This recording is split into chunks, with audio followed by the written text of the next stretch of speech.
Iya.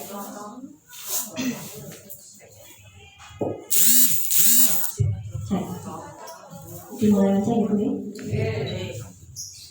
Bismillahirrahmanirrahim. Assalamualaikum warahmatullahi wabarakatuh.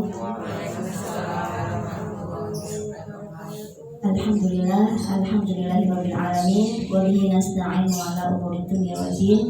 Wassalatu wassalamu ala asyrofil anbiya'i wal mursalin wa ala alihi wa ashabihi ajma'in.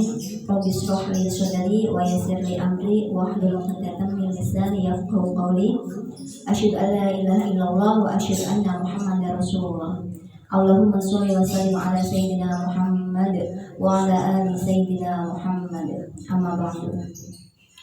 Puji syukur kita panjatkan kehadirat Allah Subhanahu wa taala biqaulina alhamdulillahirabbil alamin atas segala limpah nikmat dan karunia-Nya kepada kita semua, sehingga pada sore hari ini kita masih diberikan nikmat iman, nikmat Islam, nikmat kesehatan, dan nikmat kita dimudahkan oleh Allah untuk sampai ke majelis Al-Iqra ini dalam rangka memperingati Maulid Nabi Muhammad SAW. Walaupun tadi sudah diguyur hujan yang sangat lebat, sehingga waktunya agak sedikit telat, tapi alhamdulillah Allah memberikan hujan kemudian berhenti terang dan kita bisa berkumpul di majelis Al-Iqra ini.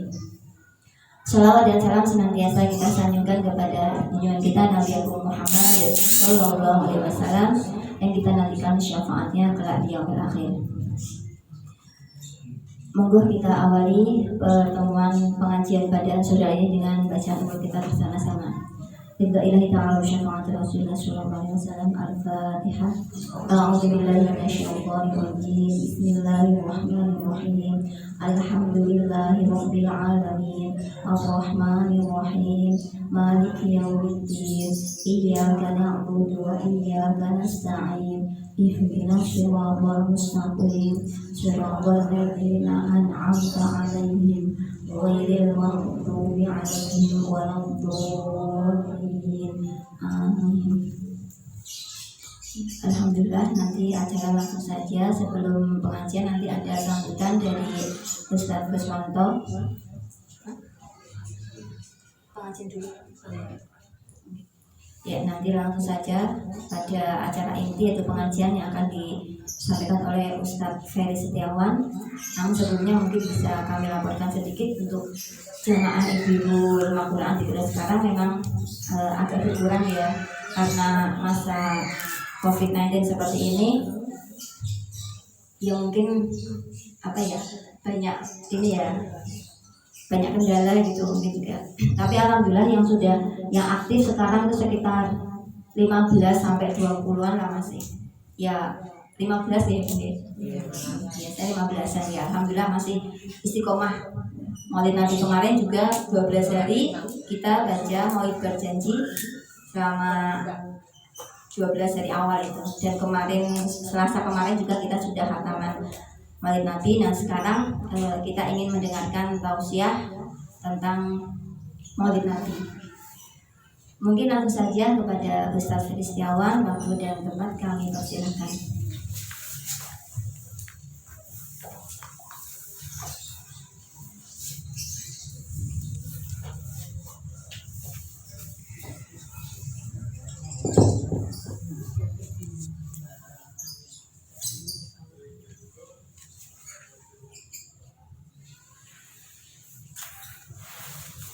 Bismillahirrahmanirrahim. Assalamualaikum warahmatullahi wabarakatuh.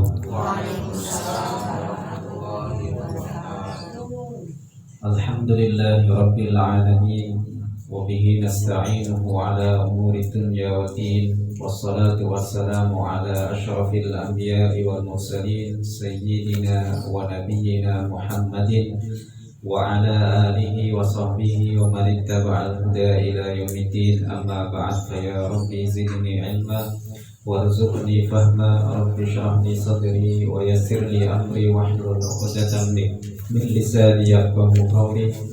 Subhanaka la ilma lana illa ma 'allamtana innaka antal alimul hakim. Shadaqallahul azim. Alhamdulillah, dengan rahmat dan nikmat dari Allah Subhanahu wa taala kita bisa berkumpul bermuajah di rumah Quran Al-Dzikra ini dalam keadaan sehat walafiat tanpa suatu kurang apapun. Dan baru saja Allah Subhanahu wa taala menurunkan sebuah rahmat yang begitu berlimpah kepada kita, yaitu nikmat hujan. Maka sepantasnya kita setelah diberikan nikmat hujan oleh Allah untuk mengucapkan mutirna bifadlillahi wa rahmatihi. Apa Bu? Mutirna bifadlillahi wa rahmatihi. Kalau hujan Allahumma sayyiban nafi'an. Sudah dibikin status. Kalau ini sekarang statusnya kalau hujannya sudah berhenti, maka mutirna bifadlillahi wa rahmatihi. Kita sudah diberikan hujan karena anugerah dari Allah dan karena rahmat darinya. Jadi doanya kalau sudah hujan sudah berhenti, mutirna bifadlillahi wa rahmatihi. Kita baru saja diberikan hujan, yaitu karena anugerah dan rahmat dari Dia, yaitu Allah Subhanahu wa ta'ala. Salawat dan salam senantiasa kita hadiahkan kepada junjungan kita Habibina Mustafa Sayyidina Muhammad wa ala alihi wa sahbihi wasallim, kepada keluarga Nabi Muhammad SAW, dan juga kepada umatnya yang senantiasa istiqomah. Mudah-mudahan kita mendapatkan syafaat beliau di yaumil qiyamah, amin ya rabbal alamin. Ibu-ibu sekalian, jamaah rumah Quran Al-Dzikra yang dimuliakan oleh Allah Subhanahu wa taala, alhamdulillah kita sudah memasuki bulan Maulid. Artinya kemarin juga sudah dijelaskan oleh Ustazah, sudah dikhatamkan juga pembacaan Maulid. Ya, kalau kita berbicara tentang masalah Maulid, ada orang bilang Maulid, ada bilang Mulud, ya kan? Ada Maulid, ada Maulud. Apa sih beda dari Maulid dan Maulud ini? Atau kita kalau Maulud di lidah kita orang Jawa nyebutnya Mulud atau Muludan atau Maulidan. Kalau kita berbicara Maulid, Maulid ini adalah berkaitan dengan waktu. Jadi kalau Maulid itu adalah waktu kelahiran Nabi Muhammad SAW atau tempatnya. Kalau waktunya berarti bulan Rabiul Awal, dan kalau tempatnya ada di kota Makkah. Kalau kita berbicara Maulud, maka berarti orang yang dilahirkan, bayi yang dilahirkan, yaitu siapa? Baginda Nabi Muhammad SAW. Jadi kita ada istilah Maulid, ada istilah Maulud. Kalau Maulid berarti waktunya, kalau Maulud berarti siapa yang dilahirkan, yaitu baginda Nabi Muhammad SAW. Nah, ibu-ibu sekalian yang dirahmati oleh Allah Subhanahu wa taala, bulan Maulid ini sebenarnya ada kita memperingati, di samping sebagai bulan atau hari kelahiran Nabi Muhammad SAW, juga kita sebenarnya memperingati wafatnya Nabi Muhammad SAW. Dan ada satu lagi yang tidak kalah pentingnya adalah peristiwa sampainya hijrah Nabi Muhammad SAW ke kota Madinah. Jadi Nabi Muhammad SAW itu sampai di kota Madinah itu juga di bulan Maulid. Ada sekitar awal bulan Maulid. Ada yang mengatakan tanggal 9 atau mungkin ya kurang lebih antara tanggal 9 atau mendekati dari tanggal-tanggal kelahiran Nabi 12 Rabiul Awal. Nah, jadi ada 3 tonggak sejarah, waktu yang sangat penting di sini, sangat bersejarah bagi kita umat Islam, memperingati kelahiran Nabi Muhammad SAW, memperingati sampainya hijrahnya Nabi Muhammad SAW sampai di kota Madinah, dan juga memperingati wafatnya Nabi Muhammad SAW. Ini peristiwa, 3 peristiwa yang sangat penting bagi kita umat Islam untuk tahu. Jadi bukan hanya memperingati kelahirannya saja, tetapi ada 2 peristiwa yang sangat penting yang harus kita peringati. Artinya harus kita ambil ibrah, pelajaran yang luar biasa ini. Ibu-ibu sekalian yang dirahmati oleh Allah Subhanahu wa taala, berbicara tentang kelahiran Nabi Muhammad SAW, Ibu-ibu kemarin sudah baca Maulid Barzanji. Ada di Barzanji itu ada dikatakan oleh Imam Ja'far Al-Barzanji, wasammihi idza wada'tihi Muhammadan li'annahu satuhmadu uqbah. Wahai Aminah, nanti tolong kasih tahu anak kamu nanti kalau lahir, artinya kasih nama siapa? Muhammadan, dengan nama Muhammad. Karena apa? Li'annahu satuhmadu uqbah. Karena pada akhirnya Muhammad, nama Muhammad ini akan dipuji. Karena Muhammad ini dalam bahasa Arab artinya adalah yang terpuji atau dipuji. Dan kita juga baca bahwa Nabi Muhammad SAW kalau secara hijriyah itu lahirnya hari Senin pagi hari, ya, ketika pagi hari. Kemudian tanggalnya adalah 12 Rabiul Awal, tahunnya Gajah. Oke. Karena waktu itu hijriyah belum ada. Hijriyah ini baru setelah Nabi diukur, dimulai dari hijrahnya Nabi Sallallahu Alaihi Wasallam ke kota Madinah. Siapa yang pertama kali bikin standar kalender hijriyah ini adalah Sayyidina Umar pada masa kekhilafahan beliau. Mau bikin undangan, nggak ada tanggalannya, kok susah ternyata. Ya kan? Mau bikin administrasi kenegaraan susah, ya kan? Mau datang berapa ini, terus peristiwa-peristiwa penting apa, akhirnya dibikin standarisasi untuk kalender, dibikinlah pada masa beliau dan dimulai dari masa hijrah beliau dari kota Makkah ke kota Madinah. Meskipun sampainya beliau itu adalah di bulan Rabiul Awal, karena Rabiul Awal ini bulan ketiga dari penanggalan hijriah. Jadi ketika beliau berangkat pada akhir bulan Safar dan beliau sampai di bulan Rabiul Awal, ini sebelumnya, artinya 2 bulan sebelumnya bulan Muharram itu adalah dimulai, karena itu penanggalan dalam bulan pertama dalam kalender hijriah. Dan bagi orang Arab waktu itu memang sudah ada penanggalan demikian, Muharram, Safar itu sudah ada, ya. Jadi sudah ada penanggalan semacam itu, maka tidak asing. Cuman tahunnya waktu itu ketika Nabi lahir belum ada tahun berapa, hijriahnya belum ada, maka dinamakan tahun gajah karena saat itu sebelum kelahiran Nabi Muhammad SAW ada sebuah peristiwa yang sangat penting sekali, yaitu penyerangan Ka'bah kota Makkah oleh pasukan gajah yang dipimpin oleh Raja Abraha.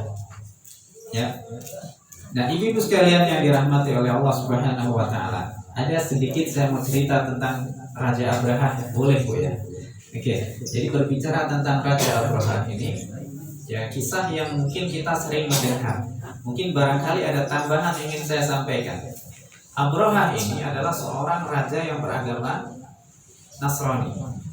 Beliau raja dari Yaman yang beribu kotakan di Sana'a. Jadi kalau kita buka peta Yaman, ibu kotanya Sana, itu kan kalau bahasa Latinnya Sana. Tapi kalau Arabnya adalah Sana'a. Nah, kota Sana'a ini adalah pusat pemerintahan dari Abraha. Abraha merasa cemburu karena apa? Makkah mempunyai Ka'bah, simbol keagamaan, ya, yang sudah ada, yang didirikan oleh Nabiullah Ibrahim alaihissalam dan anaknya Ismail, ya. Dan ternyata bangunan yang begitu sederhana, tidak ada istimewa. Secara aksesoris biasa aja Ka'bah. Mungkin Ka'bah nggak sampai sekarang, nggak kayak sekarang. Ibu udah pernah haji atau umrah, lihat Ka'bah kiswahnya aja tulisannya dari emas, ya kan? Ya sekarang kan udah luar biasa Ka'bah. Waktu itu Ka'bah nggak demikian, kain kiswahnya itu biasa aja, ya kan? Dan kalau kita bandingkan dengan Abraha di Yaman, itu mempunyai gereja, ya kan? Jadi untuk menandingi Ka'bah dia bikin gereja yang dinamakan Gur Qulais. Qulais ini artinya sesuatu bangunan yang tinggi sekali. Ada menaranya tinggi sekali dan gerejanya dilapisi dengan emas. Harapannya apa? Harapannya supaya orang-orang Arab ini jatuh hati dan mau berkunjung ke gereja ini. Tetapi apa yang terjadi? Yang terjadi malah justru orang Arab tetap berkunjung ke Ka'bah untuk melakukan apa? Bertamu di situ, melakukan umroh haji di situ. Apalagi kalau musim haji ini ramainya luar biasa. Makanya orang Makkah ini adalah orang yang ibaratnya kalau sekarang ya, sebuah tempat yang menjadi destinasi wisata yang luar biasa. Ya kan, orang kalau tempatnya ini jadi destinasi wisata pasti merubah pola hidup seseorang. Ya kan, yang tadinya mungkin orang yang nggak ada pikir untuk mau jualan apa karena ada tempat wisata, mungkin dia bisa jualan, bisa dia ada ide-ide di mana dia untuk menghidupi ekonominya, orang datang ke situ. Dan kota Makkah ini kota yang ada di tengah-tengah Jazirah Arab saat itu, dan Ka'bah ini strategis. Makanya banyak orang merasa cocok ke situ, ke Makkah, dan mereka untuk mau berkunjung ke Baitullah. Nah, ibu-ibu sekalian yang dirahmati oleh Allah Subhanahu wa taala, ternyata bangunan Dzul Qulais ini tidak diminati oleh orang. Ya, tidak diminati, malah justru orang masih minat saja ke Ka'bah. Ada kecemburuan pada diri Abraham, maka dia berkeinginan untuk menyerang Ka'bah. Ternyata informasi ini kedengaran oleh pemuda-pemuda yang ada di Jazirah Arab. Jadi mereka mendengar rencana dari Abraham ini, maka ada sekelompok pemuda yang mereka datang diam-diam malam hari ke Yaman untuk untuk bikin kegaduhan. Sebelum diserang, kita serang lebih dulu. Maka apa yang terjadi? Maka Dzul Qulais ini dibakar. Setelah dibakar, keesokan harinya Abraham marah. Maka ibaratnya gayung bersambut. Sudah ada niatan untuk menghancurkan Ka'bah, ini menjadi alasan yang semakin jelas untuk menyerang Ka'bah. Nah, berangkatlah pasukan ini, ya, yang mana pasukan bergajahnya ini hanya beberapa ekor, ada dalam riwayat hanya sekitar belasan gajah saja, tidak sampai semuanya menaiki gajah. Dan gajah yang paling besar adalah yang dinaiki oleh Abraham. Abraham itu aslinya orang Ethiopia. Orang mana? Ethiopia, Habasha, Afrika. Jadi sudah jelas kalau Abraham ini orang kulitnya hitam, ya kan? Kulitnya hitam, wajahnya ini agak ada hidungnya ini ada sabetan pedangnya. Karena dulu waktu datang ke Yaman, dia berantem sama komandannya, siapa yang layak jadi raja. Ya, maka saat itu waktu berantem lagi adu tanding, ternyata Abraham kena sabetan. Dan dalam riwayat ini hidungnya, sebagian mukanya ini kena sabetan, dan ya kalau orang Batak bilang ciri, ya gitu ya, duit ciri itu ada yang fisiknya nggak sempurna. Nah, Abraham dia waktu itu menjadi raja, ya kan, di Yaman. Dia datang ke Makkah dengan pasukan gajah yang jumlahnya hanya sekitar dalam belasan saja. Semua pasukannya juga ada yang pasukan jalan kaki, ya namanya pasukan, ada yang naik kuda, jalan kaki, ada yang naik gajah di depan. Biar nakut-nakutin musuh. Setiap melewati kampung, mereka bisa saja merampas ternak-ternak orang kampung di situ. Dengan pasukannya yang gagah, senjatanya yang lebih kuat, orangnya hitam-hitam pula, ngeri kan. Orang akhirnya nyerah, daripada ngelawan mending kita nyerah. Kasih kambingnya, kasih untanya. Untuk bekal, karena dia ke situ harus ada bekal, harus makan, harus bikin tenda untuk istirahat. Sampai pada suatu ketika di sebuah kabilah di situ nemuin orang yang dijadikan untuk guide ke Makkah. Karena harus ada guide yang menunjukkan jalan biar orang Abraham ini gak tersesat. Sampai pada akhirnya mendekati gerbang kota Makkah, dia merampas onta-onta milik kakek Nabi Abdul Muthalib. Dirampas itu onta-ontanya, ya. Dan ontanya ini banyak, ratusan. Ontanya ini, jadi Abdul Muthalib ini orang bangsawan, ya kan? Karena Nabi ini adalah keturunan juga bangsa. Meskipun secara ekonomi beliau adalah orang yang biasa saja. Maka sampai mendekati kota Makkah bikin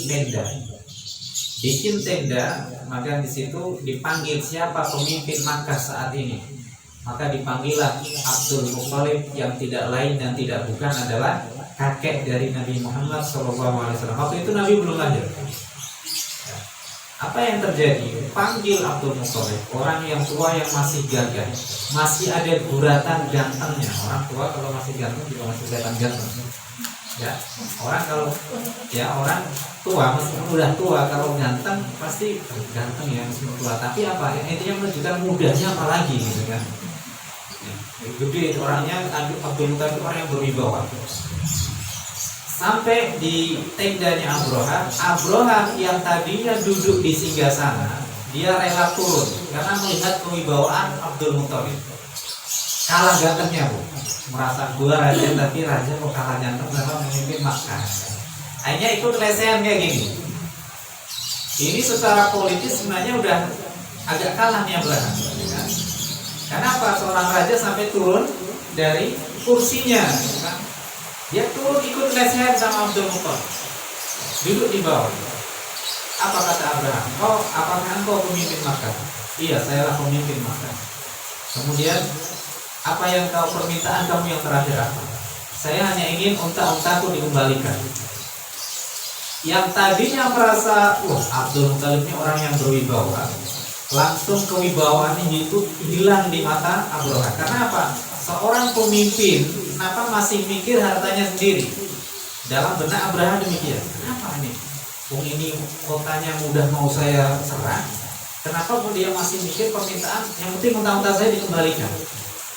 Ini orang pasti mikirnya Abraham, ini orang nggak bener nih pemimpin. Masa masih mikir hartanya sendiri, bukan keselamatan kotanya, bukan keselamatan rakyatnya, malah memikirin urusan pribadinya. Aku ini datang, kata Abraham, ini menghancurkan Ka'bah. Apa kata Abdul Muthalib? Ya.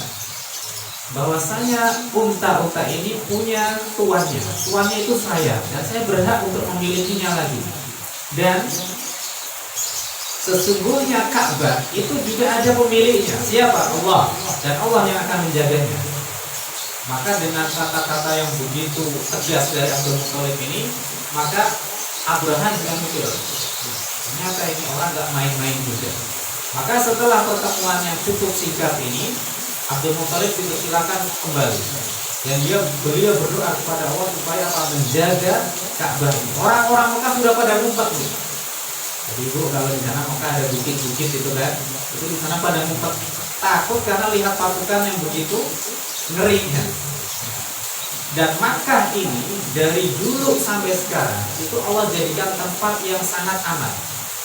Ya, Allah mengabadikan dalam surah Al-Ankabut dikatakan awalam yarau anna ja'alna haraman aminan wa yutakhataffun nasu min haulihim. Apakah orang-orang itu tidak melihat, tidak berpikir bagaimana kami jadikan Makkah ini tempat yang suci lagi aman. Padahal manusia di sekitarnya, kampung-kampung di sekitar Makkah itu saling pada merampok, saling membunuh. Jadi Makkah kota yang paling aman. Jadi dijadikan tempat suci dan yang paling aman. Padahal di sekitar kota-kota di sekitar Makkah itu perampokan, pembunuhan itu ada, tapi di Makkah, masya Allah, aman. Itu jauh sebelum Nabi Muhammad dilahirkan. Maka apa yang terjadi ibu sekalian? Maka berangkatlah ini pasukan gajah. Ternyata sudah mendekati gerbang kota Makkah, gajahnya nggak mau jalan. Gajahnya pada bentrok. Ya, disabetin pakai pawangnya segala macam tetap nggak mau, malah pengennya balik ke selatan karena apa? Kita tahu Yaman ini ada di selatan Arab Saudi. Ya, jadi gajahnya bergerak menuju ke arah utara. Ternyata gajahnya maunya aja itu mau belok ke balik badan ke selatan. Nggak mau gajahnya, nggak mau bergerak. Kalau diarahkan ke selatan dia langsung berjalan. Tapi kalau ke utara dia nggak mau. Susahnya luar biasa. Maka Allah menjagai doa dari Abdul Muthalib. Maka nggak lama kemudian muncul dari arah laut ini burung yang bergerombol. Jadi ababil ini bukan nama burung, tapi sifat dari burung yang datangnya bergerombol. Datang satu gerombolan, datang lagi gerombolan. Jadi bukan nama burungnya, bukan. Jadi toyron ababil adalah burung yang berombongan. Satu datang rombongan, datang lagi rombongan. Jadi mereka kayak api luar biasa. Datangnya tidak langsung menuin langit enggak, tapi gerombol-gerombol dulu juga mereka berputar-putar di atas pasukan gajah. Satu burung, ya burungnya ini secara fisik wajahnya tidak seperti burung pada umumnya. Wajahnya ini seperti binatang buas. Ada yang mengatakan seperti singa, ada yang mengatakan seperti anjing. Kakinya pun juga seperti kaki binatang buas. Satu burung bawa 3 batu. Satu di paruhnya, 2 di kakinya.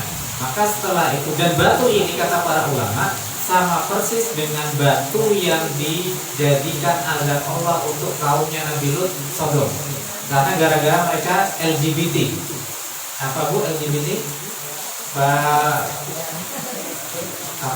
Suka sama sejenisnya, ya kan? Jadi kalau Nabi Lut ini luar biasa ya. Mereka waja'alna 'aliyaha safila, kami jadikan yang atas jadi bawah. Wa amtarna 'alaiha hijaratan min sijilin mandud. Jadi kaumnya Nabi Lut ini yang atas jadi bawah, yang bawah jadi atas. Jadi mereka pada dibalik karena apa? Sayapnya dari malaikat Jibril dicongkel kayak gini, mereka dijatuhkan dari atas, jatuh ke bawah, kemudian ditimbuni, dijatuhi dengan bebatuan. Makanya kata Imam Abu Hanifah dalam mazhab Hanafi, ya, kalau ada orang yang LGBT hukumannya mereka berzina dengan sesama sejenisnya, itu kalau kata para ulama sama-sama dirajam kalau dia tidak menikah. Tapi kalau orang LGBT kata Imam Abu Hanifah diturunin, dijatuhin dari tempat tinggi sambil tipukin pakai batu, karena persis dengan azabnya kaumnya Nabi Lut. Jadi luar biasa kan. Jadi intinya sama-sama ditimbukin pakai batu, cuman dijatuhin dari tempat yang atas dulu. Jadi orang pada ngadang nih dari atas nimbukin pakai batu. Jadi biar persis merasakan seperti azabnya Allah kepada kaumnya Nabi. Nah kita kembali ke Abraha. Jadi batu itu menjatuhi pasukan pasukan gajah ini, dan tidak ada yang terkena batu itu kecuali yaitu mereka terserang atau terkena penyakit gatal yang luar biasa. Setiap garutan itu akan dagingnya itu ikut sobek. Jadi saking luar biasa hingga kena gatal yang luar biasa. Ada penghuni neraka, orangnya suka mengadu dombakan. Nanti pernah diperlihatkan waktu Mi'raj. Jadi mereka suka mengadu domba, mereka mencakar-cakar wajahnya, dan wajahnya itu sampai pada berdarah-darah, dagingnya pada rompol.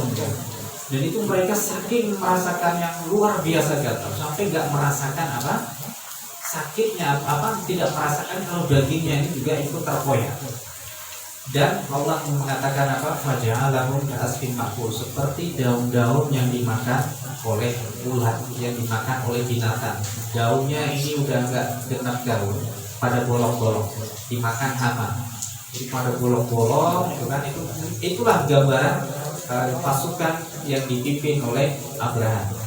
2 bulan kemudian maka barulah lahir, dalam menurut pendapat yang paling kuat, lahirlah baginda Nabi Muhammad SAW di kota Makkah, yang mana kelahiran beliau itu malam harinya itu ada cahaya, ada bintang. Jadi memang Allah kadang memberikan tanda untuk kebesaran, kayak Konstantin dulu ketika mau ditaklukkan ada bintang, ada gerhana gitu saja kalau kita lihat filmnya itu. Jadi akan muncul ini, nanti akan ada pemimpin yang menaklukkan, yang ditaklukkan oleh Muhammad Al-Fatih. Ini malamnya ada bintang yang bersinar dengan terangnya, sampai ada orang yang membuka jendela rumahnya, itu tidak ada yang dilihat kecuali cahaya yang sangat terang. Orang-orang ahli kitab tahu kalau ini akan ada lahir seorang nabi akhir zaman. Orang-orang Yahudi terutama tahu, mereka ngecek mana ini ada lahir bayi yang lahir keesokan harinya. Karena Nabi lahir di pagi harinya, malamnya bintang bersinar begitu terangnya. Maka orang Arab saat itu, orang Makkah, tidak ada yang tahu berita kelahiran Nabi. Allah menjaga. Kenapa? Kalau diberitahu orang Yahudi ahli kitab ini tahu, pasti bayi itu akan dibunuh. Allah melindungi Nabi Muhammad SAW dari makarnya orang-orang jahat. Maka ketika lahirnya Nabi, dan Aminah ini tidak merasakan, Ibunda Aminah tidak merasakan sakit seperti biasanya orang melahirkan. Dibantu oleh beberapa wanita dari Bani Hashim, dari keluarga-keluarganya, dan beliau melihat dari tempat persalinannya itu ada cahaya yang menyinari istana-istana yang ada di Syam, yang ada di Arab bagian utara sana. Kelak nanti beliau akan menyinari cahayanya ke seluruh penjuru alam. Bahkan dalam sebuah syairnya ketika Aminah ini menjelang wafat, beliau ini bersyair karena orang Arab ini terbiasa dengan bersyair, ya. Mau sedih, mau apa, marah, mau perang apa bersyair. Dia mengatakan kepada Nabi ketika Nabi ini ada di pangkuan Ibunda Aminah, ya, mengatakan apa, Siti Aminah atau Ibunda Aminah ini, in sahha ma absartu fi manami fa anta mab'utun ilal anami. In sahha ma absartu fi manami, wahai anakku, seandainya yang dalam mimpiku itu benar, seandainya yang aku lihat dalam mimpi itu benar, fa anta mab'utsun ilal anami, maka engkau akan diutus untuk jadi seorang nabi kepada seluruh manusia. Maka tak lama kemudian beliau wafat dan Nabi ada di pangkuan ibunya. Bayangkan, ibunya meninggal ketika baginda Nabi umurnya belum genap 6 tahun dan ada di pangkuan ibunya. Ya, dalam kisah tentang wafatnya Ibunda Aminah. Maka kita kembali Nabi Muhammad SAW ketika lahir, ya, yang tadinya orang Arab waktu itu Makkah, ditimpa 1 tahun sebelum kelahiran Nabi ini gersang, tanaman pada mati, tapi menjelang tahun masuknya lahirnya Nabi Muhammad, maka ada tanaman-tanaman kembali subur, ya kan, ternak-ternak kembali pada menjadi, ada tanda-tanda alam ini menyambut kelahiran Nabi, karena tentu dengan wahyu dan ilham yang Allah berikan kepada makhluknya.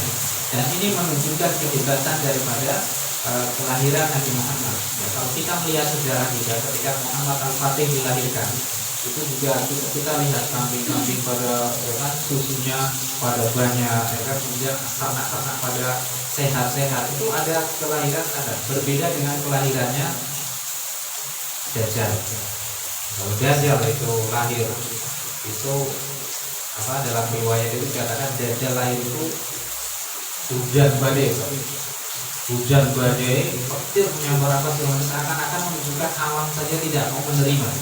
Karena kelak dia akan menjadi orang ahli fitnah paling besar, itu adalah di akhir zaman adalah Dajjal. Nah, ibu sekalian yang dirahmati oleh Allah Subhanahu wa taala, maka tepat 2 bulan setelah kejadian Abroha ini dilahirkan Nabi Muhammad sallallahu alaihi wasallam. Nah, tentunya kita sebagai umatnya, kalau ibu-ibu baca di Al-Barzanji itu ada, ya. Itu kemarin kita sering melewati syair yang seperti ini.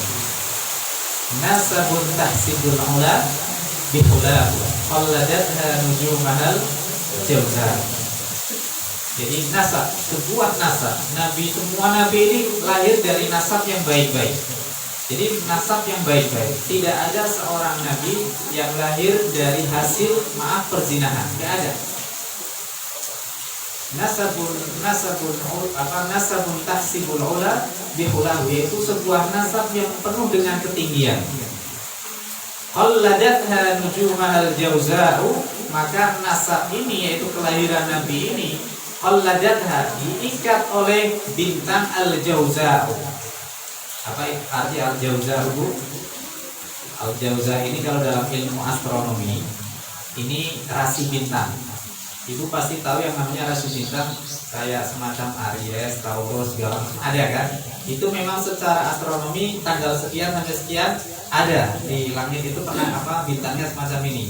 Kalau al-jawza berarti berkaitan dengan Nabi itu dilahirkan tanggal 20 April 571 Masehi. Masehnya 571. 20 April berarti masih bintang al-jawza.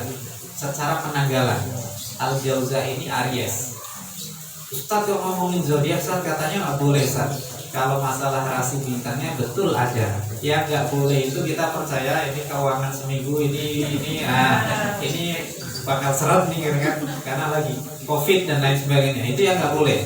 Kalau masalah astronominya ini tanggal sekian memang ada. Makanya kata Imam Al-Barzanji, qalladatha nujumahal jawza. Jadi diikat oleh diikuti oleh bintang yang bernama Jauza, yang itu Jauza ini adalah Aries, apa menunjukkan ini karena Nabi dilahirkan 20 April 571 Masehi. Nah, ibu-ibu sekalian yang dirahmati oleh Allah Subhanahu wa taala. Nah, kita sebagai umatnya ini jam 5.30. 10 menit lagi. Kembali ke ya sambil menunggu. Ini ibu rumahnya jauh-jauh nggak? Dekat ya? Soalnya kok hujan terang kok langsung pada datang ya? Mas Devi tak pikir nih berarti rumahnya dekat semua ya kan? Sudah siap-siap. Juga lihat kok motornya cuma sedikit ya. Berarti kan ini udah jalan kaki. Kalau dianterin ya. Oke. Baik, jadi kita untuk mewujudkan, untuk menunjukkan kita cinta kepada Nabi, ini harus kita pupuk cinta kita kepada Nabi. Akhir-akhir ini kita kan dihebohkan dengan Nabi dilecehkan oleh seorang pemimpin negara di sebuah negara, ya kan? Kita dihebohkan, dibikin karikatur. Udah berulang kali orang membuat seperti ini. Nah, setiap orang yang merasa cinta, mengaku cinta kepada sesuatu, pasti ada rasa gairah. Gairah ini apa? Gairah atau kecemburuan. Contoh, ibu pasti punya gairah, punya cemburu sama suaminya. Ya enggak? Suaminya, ya kan? Pasti kalau umpamanya suaminya mau nikah lagi umpamanya, kan pasti kan cemburu ini gimana dan sebagainya, ya kan? Umpamanya apalah yang bikin cemburu kita kepada pasangan kita, berarti itu menunjukkan kita cinta kepada seseorang itu. Kalau nggak cemburu namanya dayus, dan dayus ini nggak masuk surga. Dayus ini nggak masuk, nggak punya cemburu sama pasangannya, ya kan? Contoh, ciri-ciri orang yang dayus ini, istrinya atau suaminya pakai pakaian yang buka aurat, ya kan? Yang mengumbar aurat, tapi suaminya malah merasa bangga dilihat sama orang bangga. Berapa banyak orang masyarakat yang seperti itu, masya Allah, ya kan? Jadi ini justru yang semacam ini berarti apa? Dia nggak punya ghirah, ya kan? Cinta, maka ini patut dipertanyakan. Dan kata Nabi, orang semacam ini dilaknat dan tidak akan masuk surga. Nah, berbicara tentang cinta kepada Nabi Sallallahu Alaihi Wasallam, kata Ibnu Qayyim al-Jauziyah, cinta ini adalah sesuatu yang susah untuk diungkapkan dengan kata-kata. Karena cinta ini ada kalanya sifatnya zahir, ada yang sifatnya batin. Yang sifatnya zahir, contoh kita melihat pemandangan yang indah, kita melihat makhluk Allah yang indah, kita dengan makanan yang enak, minuman yang segar dan lain sebagainya, itu semua adalah cinta kepada sesuatu hal yang zahir. Kalau sifat cinta kepada yang batin adalah kepada hal-hal yang bersifat kayak akhlak yang mulia, sikap yang baik, itu menunjukkan cinta kepada sesuatu yang batin. Jadi ada kecantikan dari luar dan juga kecantikan dari dalam, dan itu semua dimiliki oleh baginda Nabi Muhammad SAW. Akhlaknya baik, ya kan? Kalau dilihat pun juga sangat menyenangkan. Karena Nabi ini masya Allah luar biasa gantengnya, gantengnya luar biasa. Sampai ketika Sumayyah ini syahidah pertama dalam Islam, ibunya dari sahabat Ammar bin Yasir. Ya, ketika waktu itu keluarga Yasir punya istri namanya Sumayyah, punya anak namanya, kedua orang ini punya Ammar. Makanya nisbat kepada ayahnya Ammar bin Yasir. Itu disiksa sama pemuka-pemuka Quraisy dari Bani Makhzum seperti Abu Jahal. Abu Jahal saking jengkelnya ada budaknya masuk Islam. Maka kata Abu Jahal dengan jengkelnya bilang ke Sumayyah, kamu ikut Muhammad karena apa? Tidak lain dan tidak bukan kamu itu jatuh cinta sama gantengnya Muhammad. Jadi Abu Jahal sampai ngomong kayak gitu. Jadi semua orang itu mengakui gantengnya Nabi. Semua orang mengakui. Karena orang pilihan, ya. Jadi fisik yang sempurna itu adalah baginda Nabi, tidak terlalu tinggi, tidak terlalu pendek, kalau jalan tegak, ya kan? Alisnya indah, bulu matanya melengkung, hidungnya mancung, agak melengkung, kemudian semuanya indah. Tidak terlalu gembil, tidak terlalu tirus, semuanya indah yang dimiliki oleh Nabi Shallallahu Alaihi Wasallam. Maka sampai Abu Jahal mengatakan sama Sumayyah, kau ini karena jatuh cinta kamu itu apa namanya, kalau bahasa kita orang Jawa mungkin demen gitu kan ya kan, kamu demen nih sama Muhammad itu kan, maka melihat itu Sumayyah marah, merasa difitnah saat ini kan, kemudian marah karena Sumayyah ini memang dalam kisah dia kulitnya kan dia ada budak yang kulitnya agak hitam gitu kan. Nah, makanya dikatakan merasa difitnah semacam itu, Sumayyah marah dan akhirnya Sumayyah sama suaminya Yasir itu dibunuh oleh siapa? Abu Jahal. Nah, berbicara tentang fisik Nabi itu kata Imam An-Nawawi, semua lahir dan batinnya Nabi itu semuanya indah, semuanya menarik. Nabi tidak pernah terlihat kecuali beliau selalu tersenyum. Ya, la yura illa mubtasim. Nabi tidak pernah dilihat oleh sahabat kecuali selalu dalam keadaan tersenyum. Dan ada sahabat bercerita ya dalam kitab Syama'il Nabi, kalau seandainya aku ada di samping Nabi, kemudian aku melihat bulan purnama terang benderang begitu indahnya, maka aku lebih memilih memandang wajahnya Nabi daripada bulan purnama yang indah. Karena apa? Wajah Nabi itu lebih indah dibandingkan dengan bulan dengan purnama. Tidak ada orang yang lebih indah, lebih ganteng daripada Nabi. Semua sahabat mengakui demikian. Makanya ini dalam manusia pilihan. Kalau Nabi dilecehkan, berarti ini mengundang bagaimana memantik kemarahan dari umat Islam. Ada sebuah kisah, Bu. Jangan kita sekali-kali untuk melecehkan sunnah atau yang berkaitan dengan Nabi. Ya, jadi mengolok-olok Nabi atau mengolok-olok apa yang dibawa oleh Nabi, Al-Quran atau dari sunnah, itu adalah akan membatalkan keimanan seseorang. Karena ada tiga hal di dalam Islam yang tidak boleh untuk dihina. Yang pertama Allah, ya. Yang kedua adalah Rasulullah, dan yang ketiga adalah Al-Quran atau yang dibawa oleh Nabi. Nah, ada sebuah kisah, ada sebuah hadis. Hadis ini berkaitan dengan seseorang yang kalau bangun tidur, karena waktu itu Bu nggak kayak sekarang, air waktu itu nggak kayak sekarang, ada keran, ada penampung air kan mudah. Kalau dulu orang harus air itu kadang terbatas jumlahnya, mau wudhu aja harus dengan irit betul ya kan, kayak sekarang kadang orang borosnya Masya Allah. Jadi kalau mau ada di bencana air, mau tangan ini mau dicelupkan ke dalam air untuk berwudu, itu kata Nabi apa? Idza staiqadha ahadukum min nawmihi fala yaghmis yadahu fil ina hatta yaghsilaha thalathan fa innahu la yadri aina batat yaduhu. Kata Nabi sallallahu alaihi wasallam, apabila salah seorang di antara kalian bangun tidur, maka jangan langsung menyelupkan tangannya ke dalam bejana yang berisi air untuk dia berwudu. Karena apa? Kata Nabi apa? Sehingga orang ini membasuhnya tangannya 3 kali dulu, dibersihkan dulu. Tapi kalau sekarang kan mudah ya, udah pakai keran, udah nggak usah di ini kan. Kalau dulu kan air terbatas.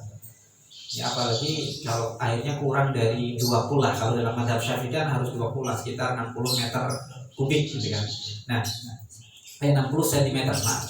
Nah, waktu itu ada seseorang, ya, orang ini bisa dikatakan orang munafik. Ya, orang ini merasa geli dengan hadis ini, meremehkan hadis ini. Apa kata orang ini? Saya tahu tangan saya ketika saya tidur malam-malam, saya tahu. Karena apa kata Nabi? Fa innahu la yadri aina batat yaduhu. Kenapa harus dicuci 2-3 kali dulu sebelum dia berwudu dicelupkan? Karena orang nggak tahu di mana tangannya semalaman. Orang kalau tidur semalamnya nggak tahu kemana Bu. Wadah garuk-garuk ini masuk ke Masya Allah ya kan. Kita nggak tahu apa yang dipegang semuanya kan. Kita nggak sadar kan. Yang tahu kan orang yang pas lihat mungkin ya kan. Mungkin suami ibu atau ya kan. Yang jelas gitu. Tapi kita nggak sadar. Nah makanya kata Nabi, cucilah 3 kali sebelum dicelupin tangannya ke bejana. Maka orang ada yang mendengar hadis ini dia ketawa. Saya tahu tangan saya semalaman kemana. Akhirnya apa? Dia dengan nada melecehkan hadis ini, malamnya dia tidur. Apa yang terjadi? Tangannya masuk ke duburnya, ya, ke liang dubur anusnya, bahkan dalam riwayat sampai ke batas sikunya.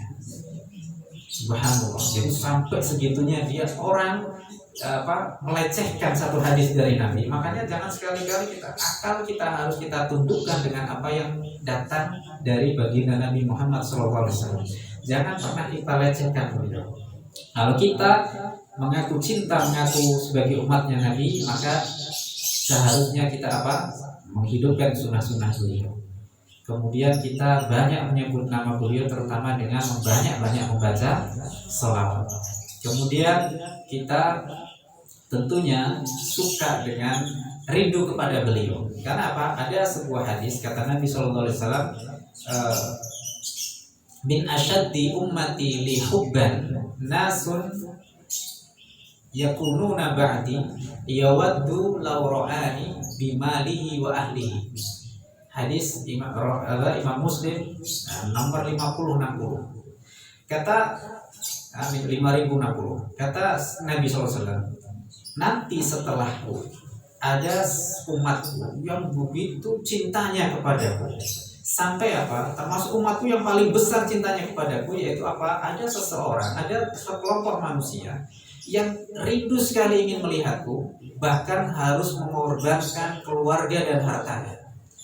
Jadi ini saking rindunya kepada Nabi itu sampai mengorbankan. Paling tidak kita, masya Allah, bisa berkunjung ke makam Nabi, ya kan? Itu menunjukkan untuk mengobati kerinduan kita kepada baginda Nabi Muhammad SAW. Ya, sampai sahabat Bilal itu sampai nggak mau jadi muadzin setelah Nabi wafat, karena apa? Nggak bisa melanjutkan adzan kalau sudah sampai asyhadu anna Muhammadan Rasulullah. Itu seperti itu. Maka pada masa kekhilafan Umar bin Khattab diminta lagi, apabila orang-orang Madinah sudah kangen, kamu selama ini ada di Syam, kamu sekarang cobalah untuk apa? Azan. Baru sampai asyhadu anna Muhammadan Rasulullah, dia nangis. Seluruh penduduk Madinah juga menangis, rindu kepada sosok siapa? Baginda Nabi Muhammad SAW, karena beliau sudah lama meninggalkan para sahabatnya.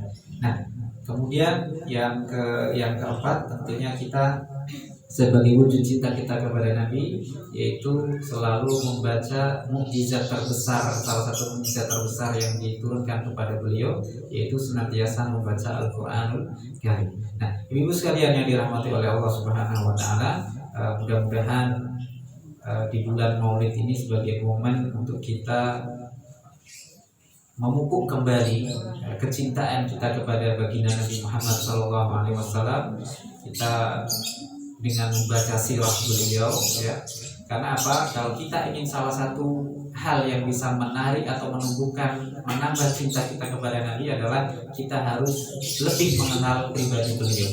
Banyak membaca sirah atau sejarah tentang baginda Nabi, maka insya Allah itulah yang akan mengantarkan dan menumbuhkan cinta kita kepada baginda Nabi Muhammad SAW. Mudah-mudahan bermanfaat. Sedikit dari saya, mudah-mudahan semakin menambah pahala kita, karena di tengah hujan ini, ya, karena semakin keras usaha kita untuk melakukan satu kebaikan, maka insya Allah semakin besar pula pahala yang dijanjikan oleh Allah Subhanahu wa taala. Itu saja yang bisa saya sampaikan. Wabillahi taufiq wal hidayah. Wassalamualaikum warahmatullahi wabarakatuh.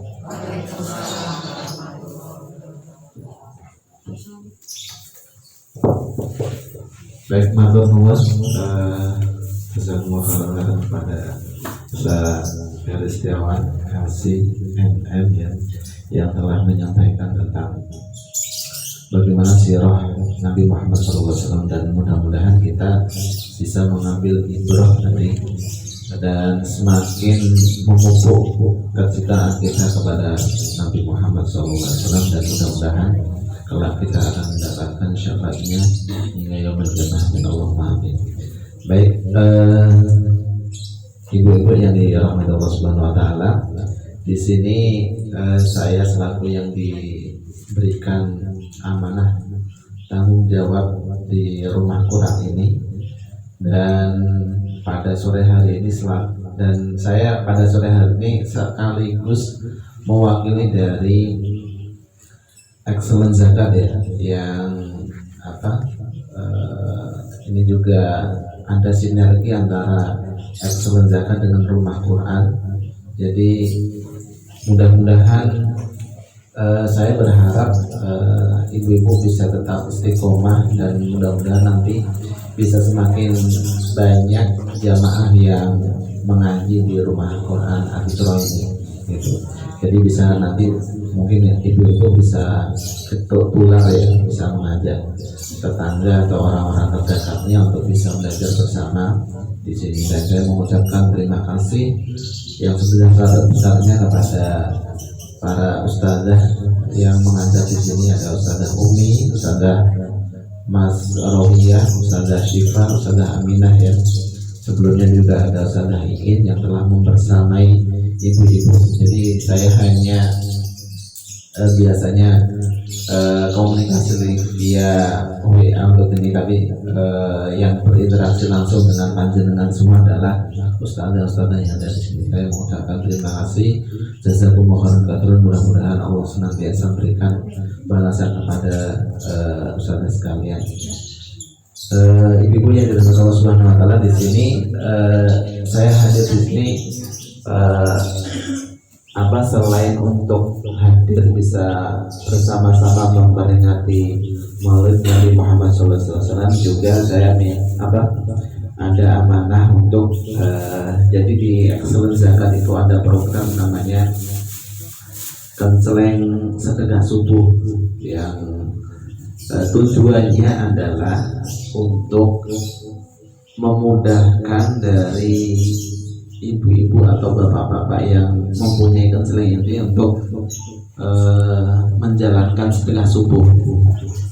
Panjenengan mungkin sudah paham tentang keutamaan sedekah subuh ya. Jadi ketika subuh datang, waktu subuh itu ada dua malaikat yang bertugas di situ, yang ketika kita bersedekah maka malaikat itu mendoakan semoga kita diberikan limpahan keberkahan terhadap rezeki yang kita dapatkan.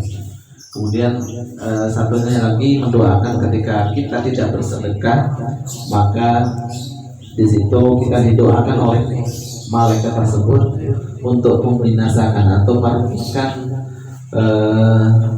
harta yang atau rezeki yang kita punya gitu. Dan ketika malaikatnya mendoakan, insya Allah itu sangat-sangat untuk mudah bagi Allah untuk mengabulkannya gitu, karena malaikat makhluk yang tidak pernah bermaksiat kepada Allah Subhanahu wa taala. Tujuan kami adalah untuk memudahkan dari semua orang sih yang memiliki konseling ini, bagaimana misalkan habis sholat subuh baik di masjid atau di rumah sendiri gitu, karena konseling ini akan ada di rumah panjenengan semua, nanti bisa diisi setelah sholat subuh gitu. Dan rutin, mudah-mudahan itu menjadikan wasilah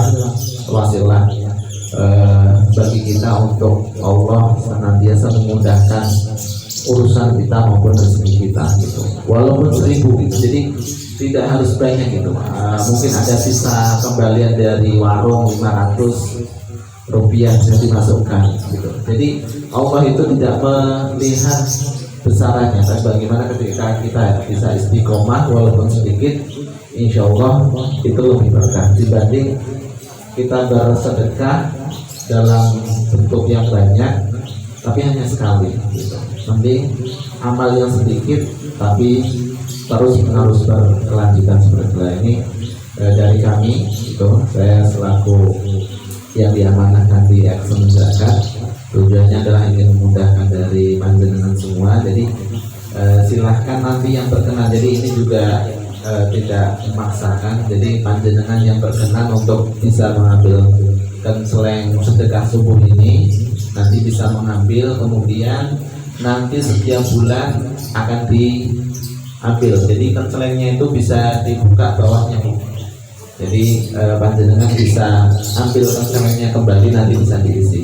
Dan terus gimana untuk penyerahannya? Penyerahannya ada beberapa pilihan, nanti bisa yang pertama bisa saya ambil ke rumah panjenengan semua, atau nanti misalkan enggak bisa dititipkan ke Ustazah Umi ketika pembelajaran di rumah Quran ini, atau bisa langsung datang ke kantor Excellence Zakat. Itu ya. Itu saja mungkin amanah dari saya yang perlu disampaikan, mudah-mudahan bermanfaat. Waktu sudah habis, saya mengucapkan terima kasih dan mohon maaf atas kurangnya. Wassalamualaikum warahmatullahi wabarakatuh.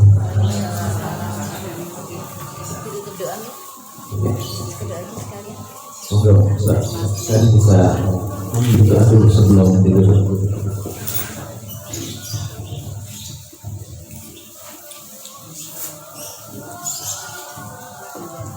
Baiklah ibu sekalian, kita akhiri kegiatan kita dengan berdoa, dan sebelumnya mari kita awali dengan membaca Al-Qur'an dan nafas berkah. Lillahi ta'ala wa maqasidina wa kulli min shalihatin al-Fatihah. A'udzubillahi minasyaitonir rajim.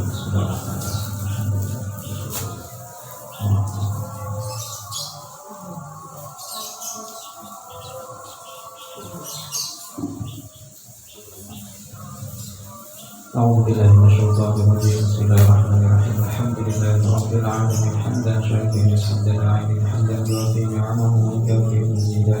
Ya Rabbana lakal hamdu kama yanbaghi li jalali wajhika wa 'azimi sultanika. Wa sallallahu ala sayyidina Muhammad wa ala sayyidina Muhammad wa sallim wa radiyallahu ta'ala an kulli sahabati Rasulillah ajma'in. Hasbunallahu wa ni'mal wakeel. Ni'mal mawla wa ni'mal nasir. Allahumma ij'al jam'ana hadha jam'an marhuman wa tafarraqna min ba'dihi tafarruqan ma'suma. Allahumma la taj'alna fi majlisin hadha dhanban illa ghafartahu wa la 'ayban illa satartahu wa la jahlan illa 'allamtahu wa la maradan illa shafaitahu wa la hamman illa farajtahu wa la karban illa nafastahu wa la daynan illa adaytahu wa la hajatan min hawaiji dunya illa qadaytaha wa yassartaha ya arhamar rahimin. Ya muqallibal qulub tsabbit qulubana ala dinik wa ya muqallibal qulub tsabbit qulubana ala ta'atik wa ya muqallibal qulub tsabbit qulubana ala mahabbati rasulik. Rabbana taqabbal minna innaka antas sami'ul 'alim wa tub 'alaina innaka antat tawwabur rahim. Rabbana atina fid dunya hasanah wa fil akhirati hasanah wa qina 'adzaban nar. Subhana rabbika rabbil 'izzati 'amma yasifun wa salamun 'alal mursalin walhamdulillahi rabbil 'alamin.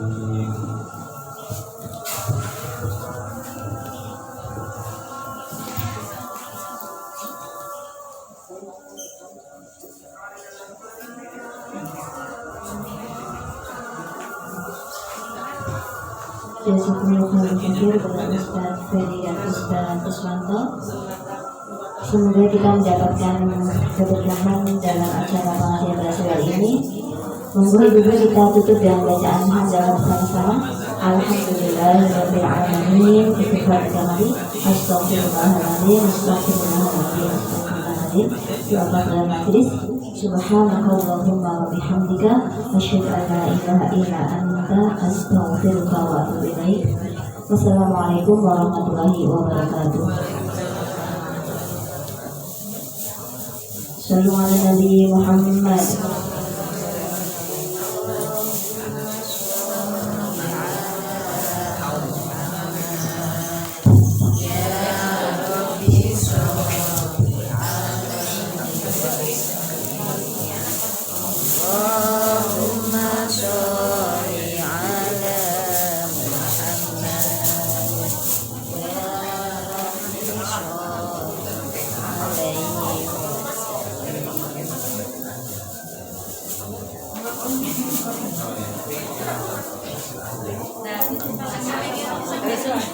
Oh, sekarang aja ya.